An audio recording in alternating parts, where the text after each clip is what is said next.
Hai semuanya, kembali lagi di KL Channel di seri Seram dan Misteri. Teman-teman, kali ini aku akan menceritakan sebuah kasus hilangnya anak kecil yang sampai sekarang belum ditemukan. Siapa sih dia tuh?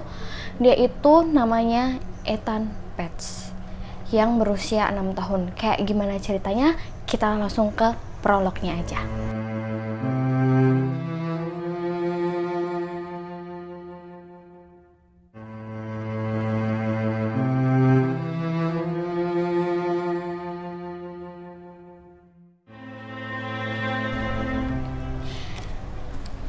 Ethan Pets adalah seorang anak laki-laki yang lahir pada 9 Oktober tahun 1972. Anak ini berusia 6 tahun yang hilang secara misterius, dan sampai saat ini pun tidak ada seorang pun yang menemukannya. Bahkan ada orang yang mengaku sebagai pembunuh atau sebagai penculiknya, tapi polisi nggak bisa menemukan tanda-tanda orang itu melakukan kejahatan terhadap Ethan Pets. Nah, kita ke kronologi hilangnya Ethan Pets. Kejadian itu terjadi pada tanggal 25 Mei tahun 1979. Hari itu adalah hari saat anak berusia 6 tahun ini mau pergi ke sekolah. Dan sebelum dia pergi ke sekolah, biasalah ya anak-anak itu ya nyiapin buku-bukunya, sarapan. Setelah sarapan, ibunya Ethan Pets ini mengantarkan anaknya sampai ke depan pintu rumah. Kenapa sih kok nggak sampai ke sekolahan? Karena Ethan Pets ini pengen berangkat sendiri ke sekolah, naik bus gitu. Jadi ibunya cuman ngantar sampai ke depan pintu rumah. Dan nggak ditinggal gitu aja sih, tapi ibunya melihat Ethan sampai pergi jauh karena jarak rumah ke halte busnya ini cukup jauh, teman-teman. Jadi ibunya tuh melihat Ethan jalan gitu, setelah jalan lurus dia kan belok nih, jalannya belok ke kiri. Nah setelah itulah dia kan hilang nih, ibunya kan nggak bisa lihat lagi. Baru deh ibunya tuh masuk ke dalam rumah. Pada saat itu Ethan Pets itu memakai pakaian serba biru, celana jeans biru, kemeja biru, sama topi kayak topi koboi gitu teman-teman. Dan dia membawa tas yang berisikan mobil-mobilan, isinya tuh mainan dia sama buku-bukunya dia. Dan dia membawa uang 1 US dollar ya, yang uang itu akan digunakan untuk membeli soda. Wah, anak kecil usia 6 tahun dah minum soda, kayak aku dulu pernah minum soda. Di sekolah, guru Ethan itu memperhatikan kedatangan Ethan, tapi dia kan nggak datang. Jadi tuh kayak, ini anak kemana, kok nggak berangkat sekolah gitu, atau sakit atau gimana.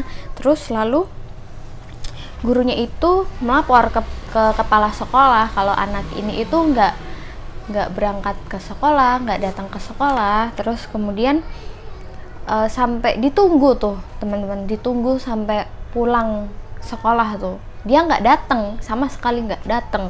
Terus si kepala sekolahnya itu kan pasti bilang kan, telepon tuh si ibunya, si mamanya, si Ethan tuh nggak datang ke sekolah, pak dia tadi tuh berangkat. Si ibunya bilang orang tadi dia tuh berangkat, pamitan lah sama ibunya, tapi dia pengennya itu berangkat sendiri. Seketika kan sang ibu kaget ya, ditelepon sama gurunya kalau anaknya itu nggak datang ke sekolah, padahal sudah pamitan sama dia kalau mau berangkat ke sekolah. Setelah itu dia kan punya tetangga tuh yang biasanya bareng dan satu sekolah juga. Terus si ibunya nanya sama tetangganya yang bernama Chelsea Christina Alman, teman dekat si Ethan. Jadi si Chelsea ini teman dekat si Ethan gitu ya. Kemudian gadis itu bilang ke ibunya kalau dia itu sudah sempat menyediakan bangku duduk di bus untuk si Ethan. Tetapi Ethan nggak muncul di bus. Ethan sama sekali nggak ada di halte, nggak ada di bus. Ibunya kan langsung shock mendengar cerita dari Chelsea ini, teman dekat Ethan. Lalu ibunya menelpon ke kantor polisi untuk melaporkan kehilangan anaknya ini. Setelah dilaporkan, polisi pun melakukan penyelidikan dan menelusuri jalanan di sekitar komplek rumahnya itu, teman-teman. Namun setelah diselidiki beberapa jam, polisi nggak nemuin hasil, dan hasilnya itu nihil, sama sekali nggak ada apa-apa, nggak ada tanda-tanda apa-apa gitulah. Seketika kasus ini itu menggemparkan warga Amerika Serikat. Gimana ceritanya? Langsung aja. Kasus hilangnya Ethan ini langsung tersebar di seluruh warga Amerika Serikat dan menjadi perhatian warga Amerika Serikat gitu. Sang ayah ini yang bernama Stanley Petz, namanya Stanley Petz ya. Sang ayah yang bernama Stanley Petz ini adalah seorang fotografer. Jadi sang ayah ini sempat mendokumentasikan foto-foto anaknya, karena seorang fotografer ya, dia suka ngefoto-foto gitu dan suka ngefoto-foto anaknya. Dan setelah berita ini, setelah tahu kalau anaknya hilang, dia menyebarkan foto-foto anaknya di jalan-jalan, bahkan sampai ke iklan susu dipampang wajah anaknya Ethan Petz ini ya. Sampai di iklan loh guys, iklan susu lagi ya kan. Iklan susu biasanya kan gambarnya sapi ya, ini gambarnya Ethan Petz. Oke, kita kembali lagi. Nah, kasus hilangnya si Ethan Petz ini adalah kasus pertama yang terbesar di Amerika Serikat pada tahun itu. Selain fotonya si Ethan ditampilin di iklan, dia juga dipasang layar lebar. Tuh kayak misalnya layar-layar jadwalnya bioskop, itu fotonya si Ethan guys. Dan hal ini mendorong pemerintahan Amerika Serikat saat itu dan mengubah undang-undang tentang perlindungan anak menjadi lebih ketat lagi.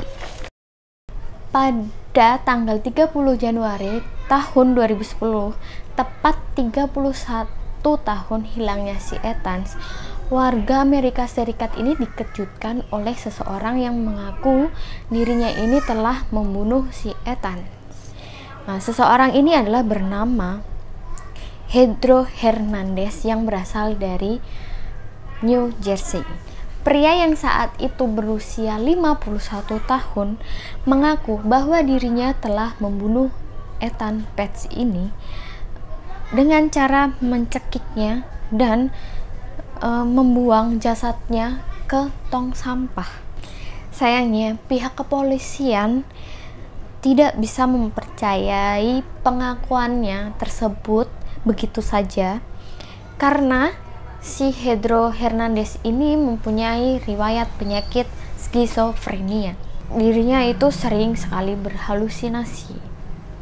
Kemudian pada 25 Mei, salah satu juri di pengadilan memutuskan untuk menutup kasus hilangnya si Ethan ini. Tetapi beberapa orang juri tetap bersikeras untuk melanjutkan kasus-kasus Ethan ini agar segera diungkap. Tetapi tidak pernah ditemukan hingga 40 tahun. Jadi mungkin hingga sampai sekarang Ethan tidak pernah ditemukan. Kemudian ada versi lain ini kak teman-teman. Ada versi lain yang mengatakan bahwa ada yang tertuduh namanya Jose Ramos atau Jos Ramos, asisten jaksa penuntut Amerika Serikat yang bernama Stuart R. Grabios, menerima kasus tersebut pada tahun 1985, terpidana pelecehan seksual anak yang pernah menjadi teman mantan pengasuh si Ethan ini. Sebagai tersangka utama, pada tahun 1982, banyak anak laki-laki yang menuduh Ramos mencoba membujuk mereka ke pipa pembuangan di daerah tempat tinggal mereka.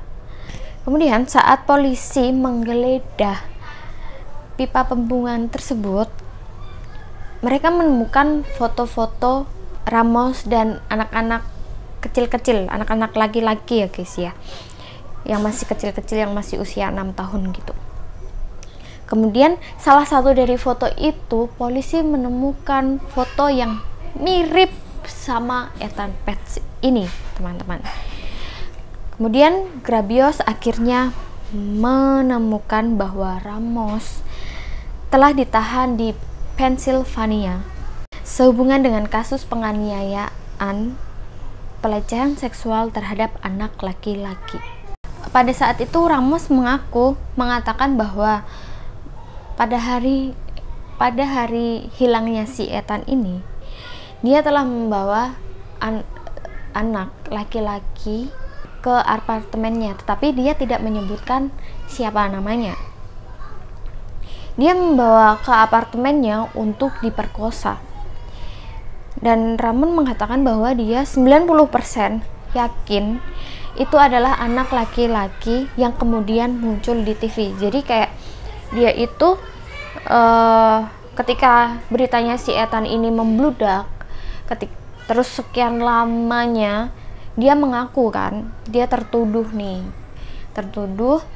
terus dia meyakinkan kalau apa yang dia culik itu, dia anak ini seperti yang ada di TV. Jadi gitu kemungkinan ini si Ethan ya guys. Tapi lagi-lagi si Ramos ini nggak menyebutkan siapa nama anak tersebut. Cuman dia itu cuman bilang, iya kok ini tuh mirip sama anak yang aku bawa di kemarin itu, yang tahun itu gitu. Dan dia membawa anak itu ke dalam kereta bawah tanah ya. Pada tahun 1991, ketika Ramos di penjara, seorang informan penjara mengatakan kepada Grabios dan agen FBI Mary Gallagher bahwa Ramos telah memberitahunya bahwa dia tahu apa yang terjadi pada Ethan.